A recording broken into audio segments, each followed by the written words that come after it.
Bismillahir Rahmanir Rahim. Walhamdulillahi Rabbil Alameen. Wa salatu wa salam ala Rasulillah wa ala alihi wa sahbihi ajma'in. Wa ba'd. This is lesson number 55 from the explanation of Bulugh Maram. Inshallah, we'll continue on. So he said, on Anas radiallahu anhu, قال كان رسول الله صلى الله عليه وسلم يدخل الخلاء فأحمل أنا وغلام نحوي إداوة من ماء وعنزة فيستنجي بالماء متفق عليه. All right, so this is going to go into quite a main, well, not a lot of issues, but there's one main issue that of why Hafiz ibn Hajar wanted this hadith here at the very beginning. He said, well, Anas, he said, قال كان الرسول صلى الله عليه وسلم. So kana, it shows istimrar, like this was I guess you could say more along the lines of being a habit. Like this was the customary thing. Not that this is what he did every time, but this is something that, he was accustomed to doing on a more than basically regular basis, He said, كان رسول الله صلى الله عليه وسلم يدخل الخلاء. So here, of course, is talking about where he used to go and relieve himself. And we're going to understand from the hadith, from the wording of the hadith, that this is where the Prophet sallallahu alaihi wasallam used to go out to the desert to relieve himself, as we're going to see, because he said, al-khala'a فأحمل أنا وغلام نحوي. So he said, and I would carry, he said, I and a ghulam nahwi. Ghulam nahwi, it means that like a young boy my age. And the word ghulam is used for a boy once he's born up until the time that he reaches the age of puberty. Once he reaches the age of puberty, he's no longer referred to as ghulam. So as long as he hasn't reached the age of puberty, from the moment of his birth up until the age of puberty, he's referred to as ghulam. This is for males, not for females. Females, they use the word fata. All right. So he said, nahwi, it means like my age. So it was a boy his age, and they would carry. And he said, فأحمل أنا وغلام نحوي إداوة من ماء.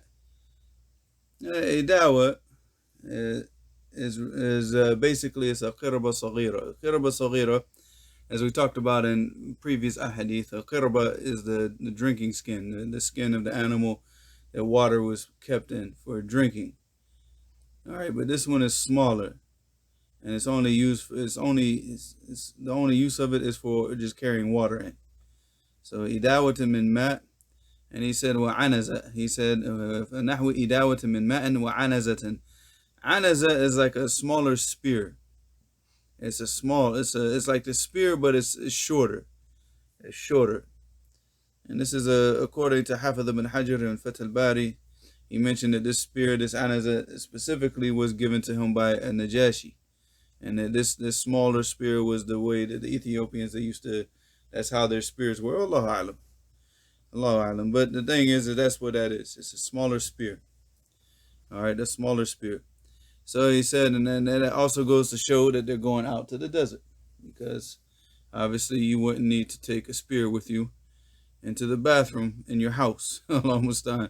So, maybe you do, maybe you don't. If you have to take a spear with you to the bathroom in your own house, then you got some issues you got to fix. Almost done. So he said, إِدَاوَةٍ مِّن مَاءٍ وَعَنَزَةٍ فَيَسْتَنْجِي بِالْمَاءِ. So the main focus here, this hadith is muttafaqun alayh, and he used to wash himself with water. And the main issue that needs to be focused on here is the issue of using water for istinja. With a lot of people that grew up in the West, it's not an issue. All right, this is not an issue. But it is an issue amongst some of the people of the past, for some of the Malikiya especially, where they say that water should not be used for istinja because water is food and is drink. It's something that we benefit from. We drink it and we use it for our food. So we shouldn't use it in cleansing ourselves. And that's because obviously, like for example, you couldn't take a piece of bread and use it like toilet paper. Even though it could be used as that. I mean, it could be used for cleansing oneself. But you can't use it because it's considered food. And because it's considered food, it's from the tayyibat. You can't use anything that's considered from the tayyibat, from the things that people benefit from. You can't use this to cleanse yourself. All right. So the argument came up about the water, because the water obviously is from amongst the atyab at-tayyibat. You know, like you can't get more tayyib than water, because none of the food we have, we could have it without water. I mean, we could have meat and stuff like that, but what I'm saying, like, you have to, like, most of the stuff we cook it, like the bread and all the stuff that we eat, the rice and everything, it requires water. So it's like, since we have to use water for almost every single thing that we do as far as cooking, this is why they say that you shouldn't use water in cleansing. And of course, the hadith itself is muttafaqun alayh, and the hadith itself, it goes against this understanding. And in even Bukhari, rahimahullah, if you look, this hadith that is from Anas ibn Malik right now, this hadith, it came, is the 152nd hadith in Sahih Bukhari. If you go back to the 150th hadith, you see that Bab al-Istinja' bil-Ma', that Bukhari, he made a bab. And we know from the Bukhari that his chapter headings themselves are the fiqh of Bukhari. So even Bukhari himself, in the 15th bab, which is for the 150th hadith in his Sahih, he said Bab al-Istinja'i bil-Ma'. And then he goes and he mentions another hadith where he says حدثنا أبو الوليد هشام ابن عبد الملك قال حدثنا شعبة عن أبي معاذ واسمه عطاء بن أبي ميمونة قال سمعت أنس بن مالك يقول كان النبي صلى الله عليه وسلم إذا خرج لحاجته أجيء أنا وغلام معنا إداوة من ماء يعني يستنجي به. So this is similar to the hadith that we just read through. And the exact hadith that we just read is actually the 152nd hadith, which is under the Bab Hamal al-Anazati ma'al-ma'i fil istinja'. And because this one is mentioned with the anaza. But the main part where Bab al-Istinja' bil-ma', in this hadith where he said that the Prophet ﷺ, when he had to go out to relieve himself, Ajiu ana wa ghulamun ma'ana, and I will go with another boy, and we carry idawa to min ma', and we carry this idawa, this water skin full of water. Yani yastanji bi, meaning that he would wash himself with the water. And like I said, as we know, Bukhari, he does this for a reason. And his chapter headings are itself fiqh. And if you go through Bukhari and you see how he set it up, and with the chapter headings, because this is it's amazing. It's an amazing book. And I wallahi, I advise the Muslims, especially the students of knowledge. Students of knowledge, you have to have like a very special relationship with the book of Allah subhanahu wa ta'ala, of reading the book every day, reading the Quran every day, reading the tafasir, trying to understand the book of Allah. Like, this is the first thing.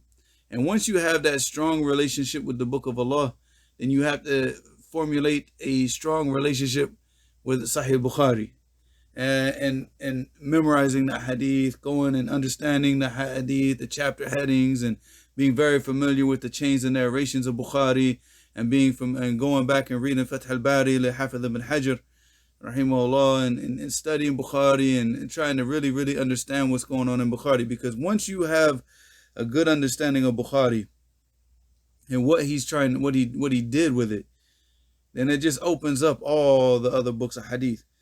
You know, just like when you have an understanding of the Quran, when you sit back and when you memorize the Quran and you try to understand the Quran, that understanding that you gain from the Quran, it opens up the understanding to all the different ulum of the deen. All of them, they come with the understanding of the Quran. So it's the same thing now when you're dealing with the books of hadith. You know, that sitting down with Bukhari, well, it wouldn't be the same thing as the Quran, but be the next thing in line, is that once you understand Bukhari, once you understand what Allah subhanahu wa ta'ala gave him the tawfiq to do with this book, it's going to open up that understanding to all the other books of hadith. When you're going through Sahih Muslim, when you go through Sunan Abi Dawood, when you go through Sunan At-Tirmidhi, when you go through An-Nasa'i, when you go through Ibn Majah, when you go through the Musnad, with the Masanid, you know, and you go through like Al-Muntaqa Ibn Jarud, or whatever books that you go through. And I mentioned Muntaqa Ibn Jarud because it's specifically in fiqh, well, you know, with the Asanid. You know, it's sort of like it's similar, like the Muntaqa is similar to what Hafidh ibn Hajar did with Bulugh Maram, but with the Asanid, and just focusing on the main ahadith that each person needs for each masala. the main hadith, not going through the ikhtilafat. This is similar, like I said, similar to what Bulugh Maram, what Hafiz ibn Hajar did with Bulugh Maram. So that's what it is. This is an issue, going back to the issue of, do we use water to cleanse ourselves, or do we just use rocks? And the Prophet ﷺ used water. So we see that in the hadith that's muttafaqun alayh. And if you go to Fath al-Bari, in the first statement of Hafiz ibn Hajar, rahimahullah, when he's mentioning the bab al-istinja bil-ma' fi al-Bukhari, he said, قوله باب الاستنجاء بالماء أراد بهذه ترجمة الرد على من كرهه وعلى من نفى وقوعه من النبي صلى الله عليه وسلم. وقال رواه ابن أبي شيبة بإسناد صحيح عن حذيفة بن اليمان صلى الله عليه وسلم أنه سئل عن الاستنجاء بالماء فقال إذا لا يزال في يدي نتن والنافع عن. And he's going to go over a different narration, but the main thing is the first part. أراد بهذه ترجمة الرد على من كرهه. So the whole purpose of Bukhari mentioning, and when he mentioned the tarjama, he's talking about the chapter heading, the bab, the tabweeb, that is a refutation of the people that hate doing istinja bil ma', using water for istinja. وَعَلَى مَنْ نَفَى وَقُوعَهُ, and for the people that also negated this ever happening from the Prophet ﷺ. Of course, this is the people that are not from Ahl al-Hadith. I mean, if anybody from Ahl al-Hadith, they would understand that these narrations that, and you see that the majority of these types of things where the people do this, like what did I say? This is an issue amongst some of the Kibar al-Malikiyah. All right, and this goes back to them focusing on the madhab and not going back to the Qala Allah, Qala Rasul, and focusing on the hadith, focusing on the books that they have of fiqh based on the masail that they have that are narrated to them. So Allah musta'an. You go back to the hadith and go back to the understanding. And this is the way that the Prophet ﷺ did it. It's not for anybody to say you can't do this. If the Prophet ﷺ did it, khalas, khayr hadi Muhammad ﷺ. This is the best of all guidance. I don't care what anybody says after that. Allah musta'an. Wa ilahuna subhanakallahumma wa bihamdik. Ashhadu an la ilaha illa anta astaghfiruka wa atubu ilayk.